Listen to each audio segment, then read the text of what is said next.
Hi guys, welcome back to the channel. Today is the September TBR. We're doing another game this time, and I have Leanne from A Book Where Wifey with me. We're going to play Becca from Becca and the Books Bookoplathon. Yeah, basically Monopoly with books. And Dragon's joining us because she's just saying that sleeping is irrelevant. So I'll bring you down to the board. Becca's doing a month-long readathon called Bookoplathon. So I'll also link her video announcement down at the bottom. So I'll bring you down to the board, explain it, remind Leanne of all the rules, and we'll see how we go. So this is the board for Becca's Bookoplathon. I'm probably butchering the name of that. So we've got you need 2 dice. You need a counter. We're just using some board game counters. So they go in sort of a cover related size and ratings, reps, age brackets, series settings, nature on the cover. So this is like colors on the cover, the time settings, and then you've got the other one, like the stations and the utilities. Yeah. Of own voices, poll, friends pick, TBR, yes, Cadence, yeah, ebooks and stuff. So the only rules that Becca's put down is that you have to start at go. You have to each roll. If you get a double, you then have to add an extra roll. And then the only exception she's done is if you can't choose a book for the prompt that you land on, you are allowed to roll again, but you must add 2 books on the on that prompt.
so that was our roles for Becca's Bookoplathon. Just to recap, I've got the award. The ones I don't physically have at the moment is my. Well, I do have it. It's an audiobook, which is the award-winning, which is the 5th season by M.K. Jemisin. I'm going to ask one of my friends' kids for their book recommendation, and I'm going to watch Becca's September TBR, her Bookoplathon roles, and then just select one that she seems super excited for in that. But the physical books I have on my list is the random number generator. Chose the 3rd book on my TBR, my physical TBR, and that's Swing by Quanman Alexander and Mary Red House, which is a book told in prose. So I should be able to get through that quickly. What's one that you got? Okay, I have a 5-star prediction, which is Briefcases by Jim Butcher, which is a series of short stories from the Dresden Files series. Okie dokie. I then got Water in the Cover, which is The Wicked Deep by Shay Earnshaw, which is basically 2 centuries ago in a small town, 3 sisters were put to death by drowning for witchcraft, and every summer they come back and they embody 3 girls and drag 3 boys to their watery deaths for revenge. What's the next one you got? So I got LGBTQ rap. Yep. And so I'm going with the manga of the Clockwork Angel because Magnus Bane. I then had a 5-star prediction. No, I did get queer rep. This is my queer rep book. Which is Wilder Girls by Rory Power, which ironically is about a bunch of people being in quarantine. There's this thing called The Tox, which is the hit and polluted girls' school, which was on an island. So they're in quarantine, and apparently there is some female attractions happening. Own Voices. Own Voices. Oh, sorry, I landed on Own Voices, which is, I chose Dreadnought by April Daniels, which is transgender representation, and the author is transgender. And it's about a superhero. This is my 5-star prediction, because I generally love everything she writes, and that is House of Earth and Blood by Sarah J. Maas, which is the first book in her Crescent City series. I also do have the audio for this, so I'll be popping in and out because it is a chunky book. Next. I got YA, and because Essie Wasley has released the final in this series, I'm going to start the series over again so that I know where I'm up, what's happening. You refresh yourself, do you? Yeah, and this is the 7th. I then got YA as well, so I went with Havenfell, which is by Sarah Holland, or Sarah Holland.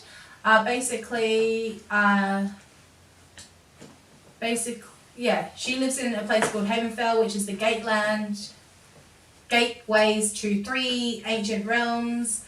It's the destiny of her family to promise to protect the alliances, between the worlds. There's a murder that shatters the peace, and basically she has to step in to protect everyone. My final book was Foil on the Cover, and I got To Hold the Bridge by Garth Nix, which is short stories in the Old Kingdom. Or the Aborson series. Yeah. But I think it's got short stories from the Aborson series and just other random short stories. Okay. I then got a Becca's recommendation again, and she raves about this series. Quite a few of our other friends do, which is Nevermore, which is the Trials of Morgan Crow by Jessica Townsend, which is Morgan Crow's cursed, born on the unlucky day. She's blamed for all the misfortunes, and she's destined to die on her 11th tide. But Jupiter North comes into town and says he will take her to safety. A secret city called Nevermore. And then I got my final role was Disability Rep, and I chose A Curse So Dark and Lonely by Bridget Camille, which is a Beauty and the Beast retelling, which is, funny enough, also Berg by Sarah Holland. But Harper in here has cerebral palsy, so that's her disability rep. The other fun thing is I still have to add another book to this as well because I'm part of a book club, but it's my choice, so I might try and be sneaky and encourage people to choose what's already on my TBR, but I'll let you know. So thank you for coming. Please give the channel a like and a subscribe. I put up videos every week on both reading and writing related stuff, and let's use our voices to promote positive change in the world. And I thank you for having a great day, and thank you and goodbye. Bye. Now you're